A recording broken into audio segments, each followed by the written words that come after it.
beginning of a contest, there's going to be briefings. And while the chief judge will be briefing the judges, the timers, the sergeant-at-arms, and the ballot counters, it is important for the sergeant-at-arms and the chief judge to make the time to join the Toastmaster as the contestants are getting briefed. One reason is the sergeant-at-arms can find out if any contestants need help moving stuff to the stage for their presentation. And the other is finding out the speaking order, but to listen in on making sure that the contestants are properly briefed too, and that everyone is eligible. Hey, we've got something new on the Toastmasters International website, and it is called an eligibility button. And when we have contestants that are moving forward in contests, it's usually happening around the time the dues are due.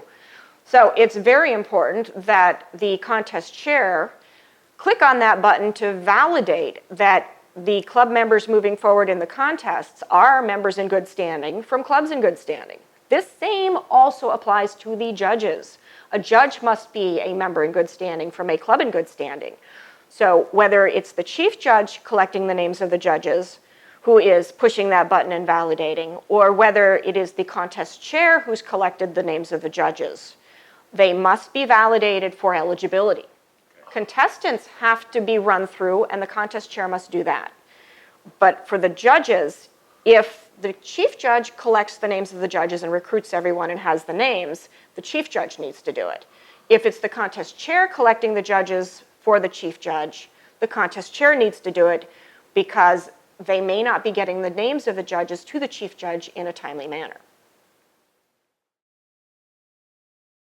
The judges have to sign an eligibility and code of ethics form, and that is also available on d2tm.org.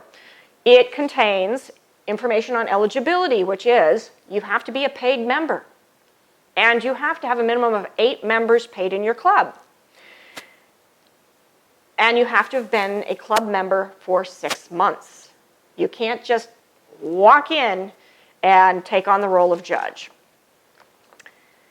There are some other criteria, but those are if you're going to judge at the international level. So we aren't going to touch on those here, but they are on the form and you can read them if you're interested. There is also a code of ethics, and that states that you're basically going to be objective. And you're signing that you're not going to discuss the timing of the speech, whether it was undertime, overtime. You're not going to discuss how you rated the different speakers. You're kind of promising to throw away that ballot at home away from the venue. Yeah.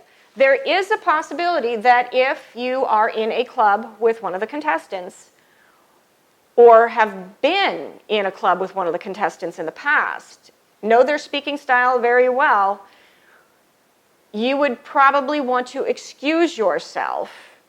If you are in a club currently with a contestant, you are ineligible until that person is no longer eligible to compete.